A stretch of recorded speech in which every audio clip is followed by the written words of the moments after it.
विद्यार्थी मित्रांनो, इयत्ता 10वीच्या सिंगल फेज ट्रान्सफॉर्मर अभ्यास व टेस्टिंग या प्रकरणाला आज आपण सुरुवात करीत आहोत. या प्रकरणामध्ये ट्रान्सफॉर्मरचे तत्व व रचना, ट्रान्सफॉर्मरच्या भागांची माहिती, ट्रान्सफॉर्मरचा ट्रान्सफॉर्मेशन रेशो, ट्रान्सफॉर्मरच्या प्रकाराची माहिती, ट्रान्सफॉर्मरच्या वाइंडिंगची माहिती, ट्रान्सफॉर्मरमधील लॉसेस या गोष्टींचा आपण थोडक्यात अभ्यास करणार आहोत. तर आपण यामध्ये सिंगल फेज ट्रान्सफॉर्मर याची ओळख सुरुवातीला करून घेऊया. आपला टेक्निकल विभागामधलं या ट्रान्सफॉर्मर हे अतिशय महत्त्वाचं प्रकरण आहे. याची व्याख्या जी आहे ती व्याख्या आपण सुरुवातीला बघून घेऊया. या ठिकाणी हा चित्रात दिसतोय या पद्धतीचा ट्रान्सफॉर्मर आपण पाहिलेला आहे. या ट्रान्सफॉर्मरला आपण डीपी या नावाने पण ओळखतो. याच्यामध्ये single phase transformer, 3 phase transformer असे प्रकार पडतात. आपण सुरुवातीला सिंगल फेज ट्रान्सफॉर्मर याची माहिती घेणार आहोत.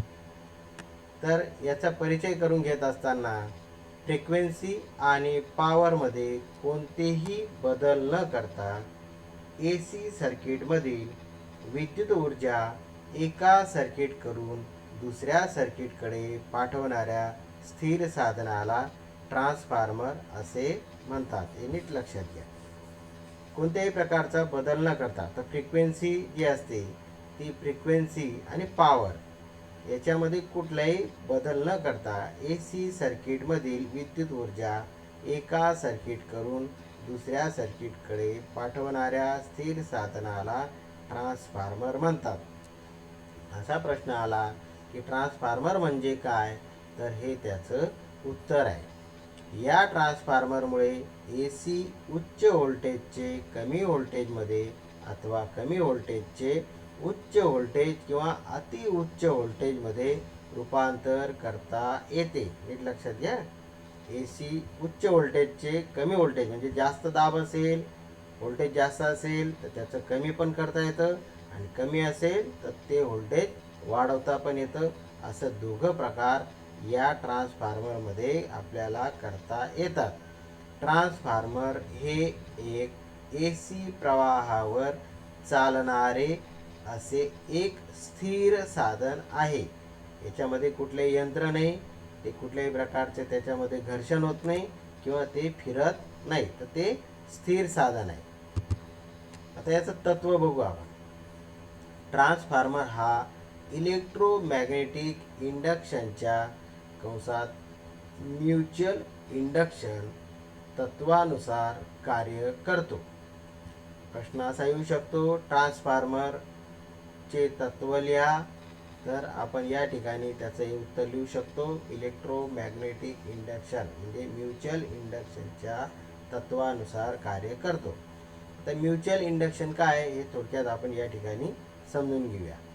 एकमेकांच्या जवळ ठेवलेल्या दोन कॉइलपैकी एका कॉइलला AC सप्लाय दिला असता त्या कॉइलभोवती निर्माण होणाऱ्या बदलत्या चुंबकीय रेषांमुळे दुसऱ्या कॉइलमध्ये EMF म्हणजे काय, इलेक्ट्रोमोटिव्ह फोर्स निर्माण होतो. या क्रियेला म्युच्युअल इंडक्शन असे म्हणतात. आता बघा, या ठिकाणी आपल्याला कॉइल दाखवलेली आहे. आता ही जी कॉइल आहे या कॉइलला प्रायमरी वाइंडिंग असं म्हणतात. ज्या ठिकाणाहून ट्रान्सफॉर्मरला इनपुट सप्लाय दिला जातो त्या कॉइलला प्रायमरी वाइंडिंग असं म्हटलं जातं. आणि इकडच्या बाजूची ही जी आहे ही वाइंडिंग आहे सेकंडरी वाइंडिंग. लक्षात घ्या. तर ही सेकंडरी वाइंडिंग आहे आणि ह्या सेकंडरी वाइंडिंगच्या माध्यमातून लोड जोडला जातो. आता ही प्रायमरी वाइंडिंग जी आहे या प्रायमरी वाइंडिंगमध्ये या ठिकाणी काय होतं की आपण या सेकंडरी वाइंडिंगला सप्लाय दिल्यानंतर AC सप्लाय असल्यामुळे या वाइंडिंगमधून जेव्हा विद्युत प्रवाह वाहतो, जेव्हा एखाद्या कंडक्टरमधून विद्युत प्रवाह वाहत असतो तेव्हा त्या कंडक्टरच्या भोवती स्वतःचं एक चुंबकीय क्षेत्र निर्माण होत असतं. आता हे चुंबकीय क्षेत्र जे निर्माण झालं, आता या कॉईलचं चुंबकीय क्षेत्र जे निर्माण होतं ते बघा या ठिकाणी आपण हा जो कोअर आहे ट्रान्सफॉर्मरचा, या ठिकाणी आपण चुंबकीय क्षेत्र दाखवलेलं आहे. या चुंबकीय लाईन्स या सेकंडरी वाइंडिंगच्या ज्या कॉईल आहे या कॉईलमधून जेव्हा वाहून जातो तेव्हा त्या कॉईलच्या माध्यमातून हे चुंबकीय लाईन्स या रेषा कापल्या जातात, कट होतात. आणि ह्या चुंबकीय रेषा कट झाल्यानंतर या कॉईलमध्ये सुद्धा विद्युत प्रवाह निर्माण होतो. चुंबकीय रेषांच्या सानिध्यात एखाद्या कंडक्टरने हालचाल केली असता त्यामध्ये विद्युत प्रवाह निर्माण होतो, असं आपण बघितलेलं आहे जनरेटर या प्रकरणामध्ये. याच्यामध्ये काय आहे की कॉईल स्थिर आहे आणि चुंबक जे आहे ते हलत आहे, म्हणजे मुव्हिंग. इथं हालचाल करणारा कोण आहे तर चुंबकीय रेषा आहेत. आणि या चुंबकीय रेषा हा बदलता विद्युत प्रवाह म्हणजे AC सप्लाय असल्यामुळे या चुंबकीय रेषा सतत बदलत असतात, म्हणजे कमी जास्त होत असतात. आणि त्या कमी जास्त होत असताना या कॉईलमध्ये त्या वेळोवेळी कापल्या जाऊन याच्यामध्ये विद्युत प्रवाह निर्माण होतो. आणि हा निर्माण झालेला विद्युत प्रवाह म्हणजे आपण जो लोड जोडतो, आता इथं लॅम्प जोडलेला आहे, या लॅम्पला दिला असता तो लॅम्प या ठिकाणी प्रकाशित होतो. आणि हा जो विद्युत प्रवाह निर्माण झालेला आहे यालाच आपण EMF इलेक्ट्रोमोटिव्ह फोर्स असे सुद्धा आपण म्हणतो. आता बघा हे जवळ ठेवलेल्या दोन कॉईलपैकी, या दोन कॉईल आहेत जवळ ठेवलेल्या, एका कॉईलला AC सप्लाय दिला असता, ह्या कॉईलला आपण AC सप्लाय दिला, त्या कॉईल भोवती निर्माण होणाऱ्या बदलत्या चुंबकीय रेषांमुळे, याच्यामुळे निर्माण होणाऱ्या बदलत्या चुंबकीय रेषांमुळे दुसऱ्या कॉईलमध्ये म्हणजे या कॉईलमध्ये EMF निर्माण होतो. यालाच काय म्हणतो आपण म्युच्युअल इंडक्शन. नीट लक्षात घ्या, हा ट्रान्सफॉर्मर याची आतमध्ये असणारी जी कृती आहे, जे काय होतं ट्रान्सफॉर्मरच्या आतमध्ये, तर ही त्याची कृती मी तुम्हाला थोडक्यात या ठिकाणी समजून सांगितलेली आहे. आता आपण रचना बघू. ट्रान्सफॉर्मरचे प्रमुख 3 भाग पडतात. पहिला आहे प्रायमरी वाइंडिंग, दुसरा आहे सेकंडरी वाइंडिंग आणि तिसरा आहे कोअर. तर या प्रायमरी वाइंडिंगला ही वाइंडिंग प्रायमरी वाइंडिंग आहे, बरोबर, इथं नाव दिलेलं आहे आपण प्रायमरी वाइंडिंग. आणि ही वाइंडिंग आहे सेकंडरी वाइंडिंग. या सेकंडरी वाइंडिंगचे वेढे आणि प्रायमरी वाइंडिंगचे या ठिकाणी हे वेढे दाखवलेले आहेत. आणि हा जो भाग आहे हा याला म्हणतात ट्रान्सफॉर्मर कोअर. ट्रान्सफॉर्मर कोअर हा कोअर काय करतो, या कॉईलला पकडून ठेवण्याचं काम करतो आणि या चुंबकीय रेषांचं वहनाचं पण या ठिकाणी काम होत असतं. याला म्हणतात transformer core. Secondary coil, primary coil आणि कोअर हे 3 भाग याच्यामध्ये असतात. हे 3 भाग त्याच्यामध्ये पडतात. त्याचं सिम्बॉल असे पद्धतीने दाखवलं जातं. ही प्रायमरी वाइंडिंग, ही सेकंडरी वाइंडिंग आणि ही मॅग्नेटिक कोअर, म्हणजे हा जो भाग आहे याला या पद्धतीने दाखवलं जातं. हा ट्रान्सफॉर्मरचा काय सिम्बॉल, लक्षात घ्या. त्यानंतर प्रायमरी वाइंडिंग जे आहे ते कशाला म्हणायचं की ट्रान्सफॉर्मरला बाहेरून दिला जाणारा AC सप्लाय म्हणजे विद्युत पुरवठा ज्या वाइंडिंगला जोडला जातो त्याला प्रायमरी वाइंडिंग असे म्हणतात. मी तुम्हाला आधीच सांगितलं की ज्या कॉईलला बाहेरील विद्युत प्रवाह आपण जे जोडतो, इनपुट जे देतो AC सप्लाय, त्याला प्रायमरी वाइंडिंग असे म्हणतात. आणि सेकंडरी वाइंडिंग ट्रान्सफॉर्मरच्या ज्या वाइंडिंगमधून बाहेरील लोडला विद्युत भार म्हणजे सप्लाय जोडला जातो त्या वाइंडिंगला सेकंडरी वाइंडिंग असे म्हणतात. आता बघा या ठिकाणी आपण बघितलं ही सेकंडरी वाइंडिंग, हिला लोड आपण बाहेर जोडत असतो. आता मागच्या आकृतीत पण आपण बघितलं, ही बघा ही सेकंडरी वाइंडिंग आहे. या ठिकाणी सेकंडरी वाइंडिंगचे वेढे जास्त दाखवलेले आहेत, म्हणजे इथं या कॉईलपेक्षा याच्यामध्ये विद्युत प्रवाह जास्त निर्माण होतो आणि हा लोड या ठिकाणी जोडलेला आहे, बरोबर. ही प्रायमरी वाइंडिंग, ही सेकंडरी वाइंडिंग या पद्धतीने या ठिकाणी जोडले असतात. कोअर ट्रान्सफॉर्मरचे वाइंडिंग ज्या भागावर गुंडाळलेले असते त्या भागास कोअर असे म्हणतात. आता आपण बघितलं, हे बघा ही वाइंडिंग याच्यावर गुंडाळलेली आहे आणि ही पण याच्यावर गुंडाळलेली आहे आणि हा जो भाग आहे या भागाला कोअर असे म्हणतात. आता हा कोअर बघा इथं या वेगवेगळ्या पट्ट्यांनी याला जोडलेलं आहे. तर कशा पद्धतीने जोडलं असं ते आपण पुढे बघणार आहोत. हा भाग ट्रान्सफॉर्मरच्या दोन्ही वाइंडिंग धरून ठेवणे व चुंबकीय मंडळ पूर्ण करण्याचे कार्य करतो. आता इथं 3 प्रश्न येऊ शकतात. प्रायमरी वाइंडिंग म्हणजे काय किंवा कोणाला म्हणायचं, सेकंडरी वाइंडिंग म्हणजे काय किंवा कोणाला म्हणायचं, आणि कोअरचे कार्य विचारलं जाऊ शकतं किंवा कोअर म्हणजे काय हे विचारलं जाऊ शकतं. अशा पद्धतीचे प्रश्न या टॉपिकमध्ये येऊ शकतात. आता तुम्हाला सांगितलं की कोअर जो असतो तो या पद्धतीच्या स्टॅम्पिंग्स, आता हे लॅमिनेशन्स जे असतात, आता ह्या आकार ई आकाराचा आकार आहे, अशी एक पट्टी असते आणि ही आय आकाराची एक पट्टी आहे. ही आय आकाराची पट्टी आणि ई आकाराची पट्टी अशा पट्ट्या एकमेकाला जोडून या ठिकाणी त्याचं लॅमिनेशन तयार केलेलं असतं. हे बघा, या ठिकाणी आपण बघितलं, हे तुम्हाला सांगितलं मी पट्ट्याने जोडलेलं आहे. आता इथे ओ आकाराच्या पट्ट्या आहेत. या ओ आकाराच्या अनेक पट्ट्या या ठिकाणी जोडलेल्या आहेत.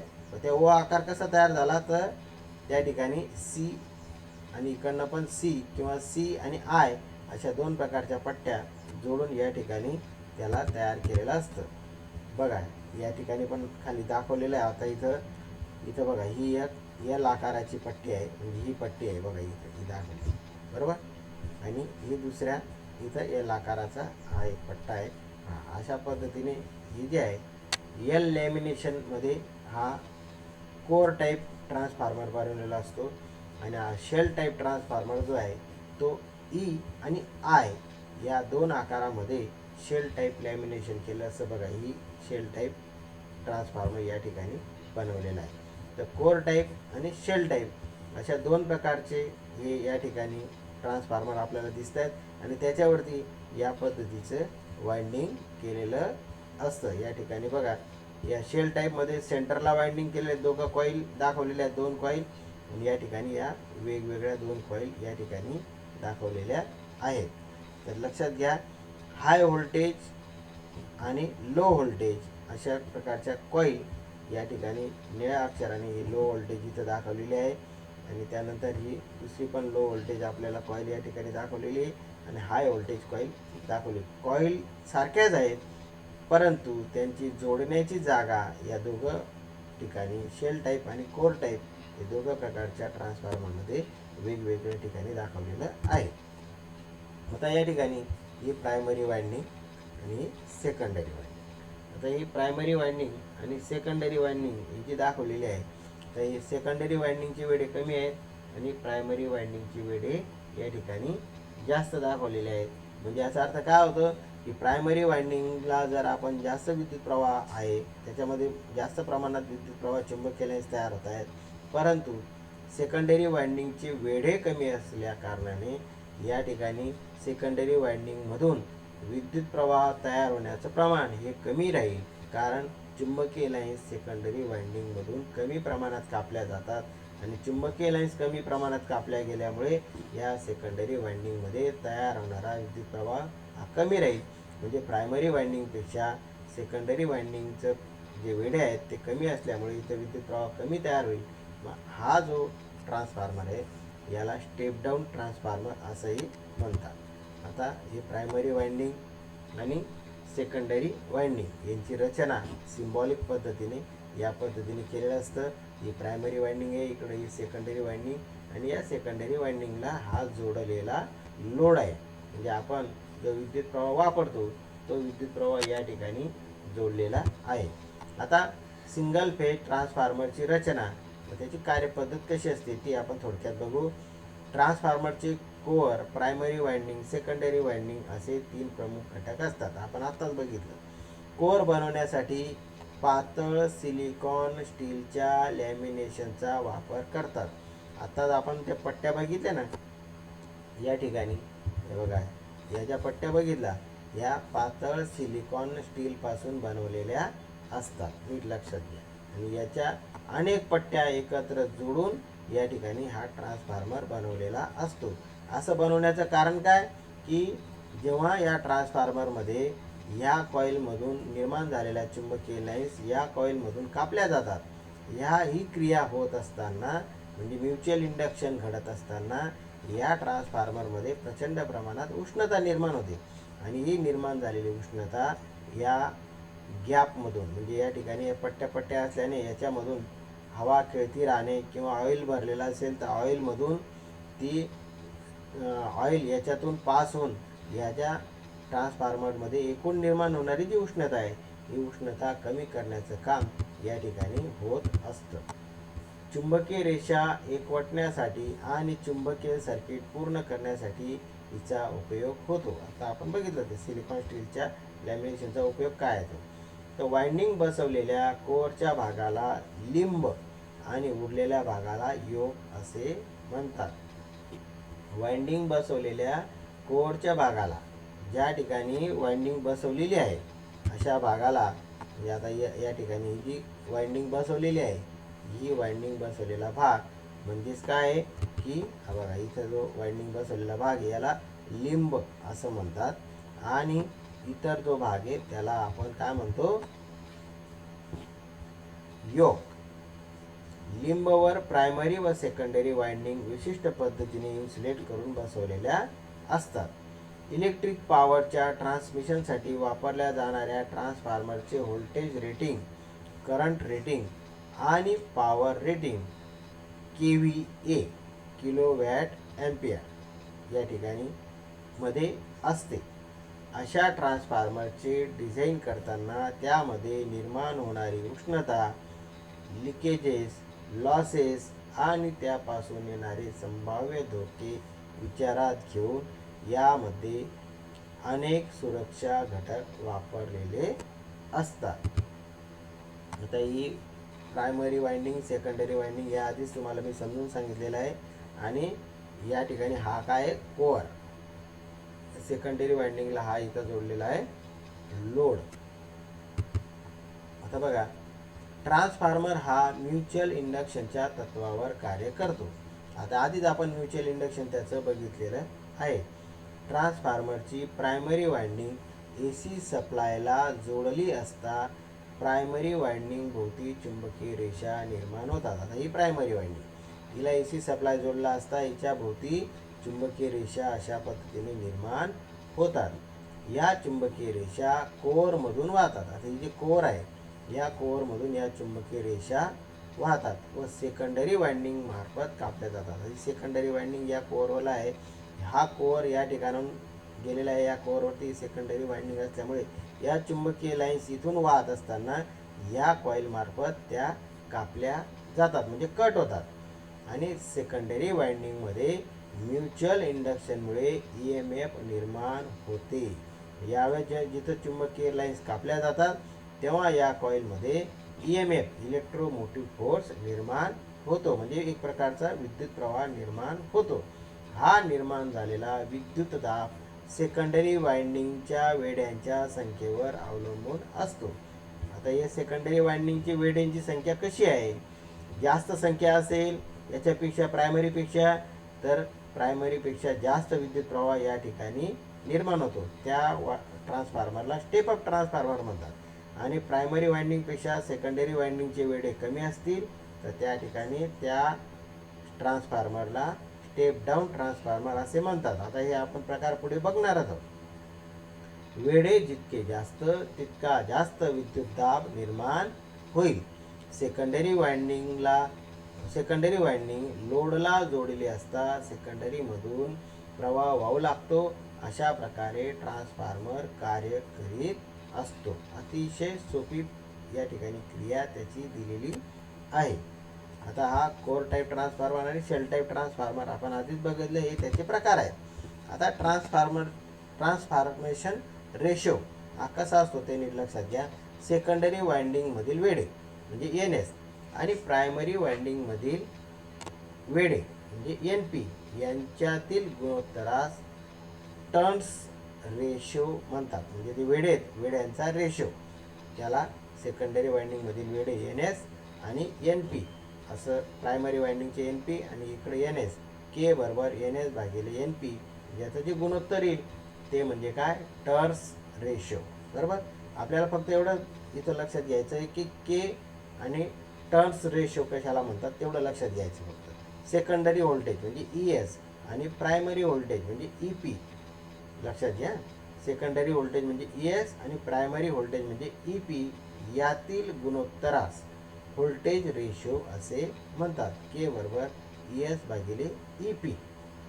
प्रायमरी करंट IP आणि सेकंडरी करंट IS यांच्यातील गुणोत्तरास करंट रेशो म्हणतात. हा कोणता रेशो आहे? Current ratio.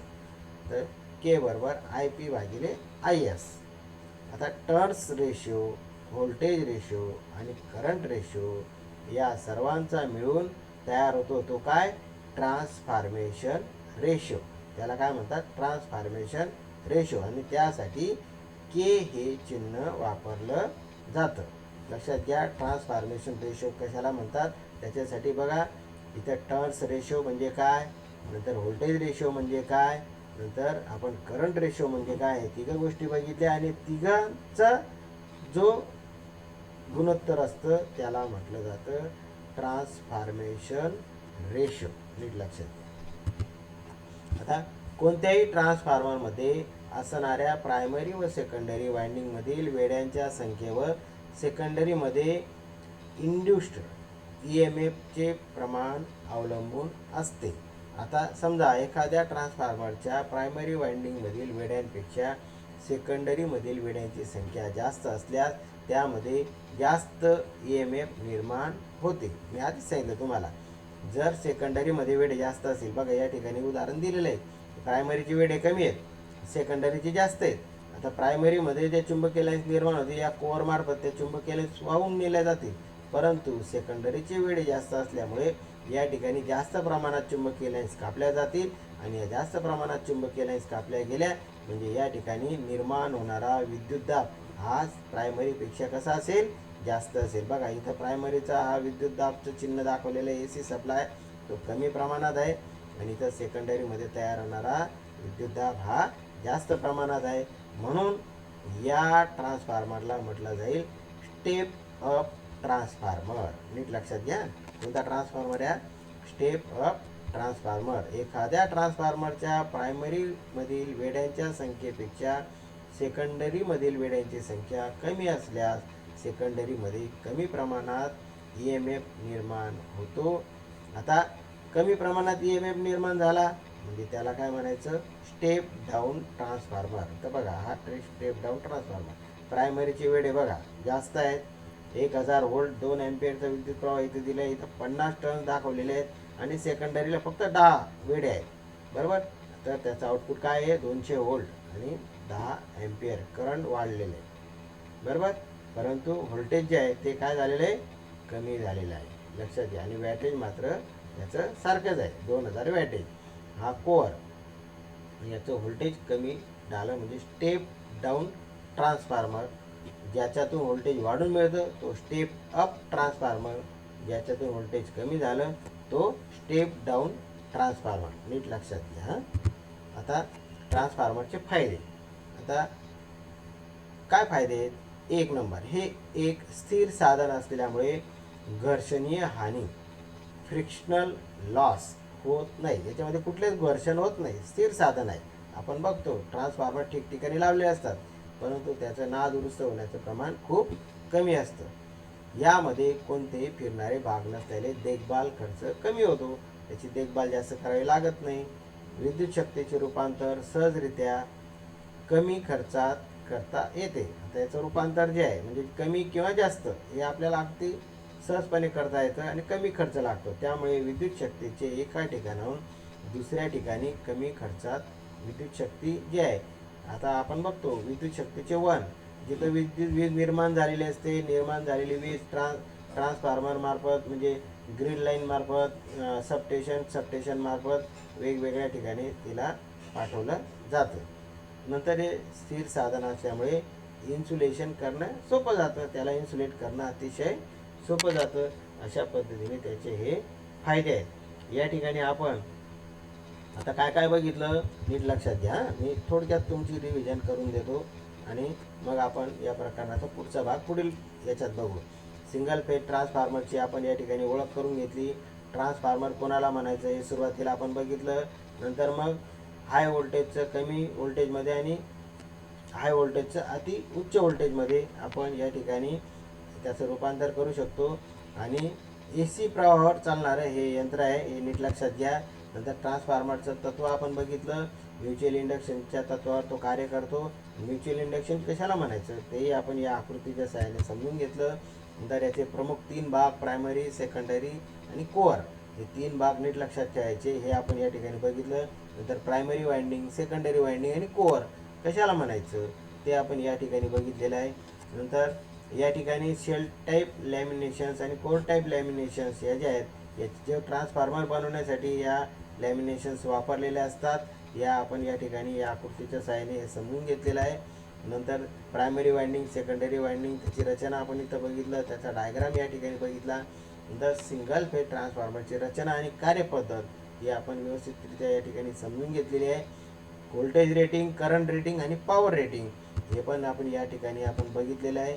ट्रान्सफॉर्मर हा म्युच्युअल इंडक्शनच्या तत्वावर कार्य करतो आणि त्याचं काम कशा पद्धतीने चालू असतं, वेळांची संख्या कमी जास्त झाल्यावर त्याचं प्रमाण कशा पद्धतीने बदलतं हे पण आपण या ठिकाणी स्टेप अप आणि स्टेप डाऊन ट्रान्सफॉर्मरच्या माध्यमातून समजून घेतलेले आहे. आणि सर्वात शेवटी आपण ट्रान्सफॉर्मरचे फायदे बघितलेले आहेत. या चॅनलला सबस्क्राईब करा आणि पुढील व्हिडिओमध्ये बघणार आहोत ट्रान्सफॉर्मरचे प्रकार व त्याचे उपयोग. धन्यवाद.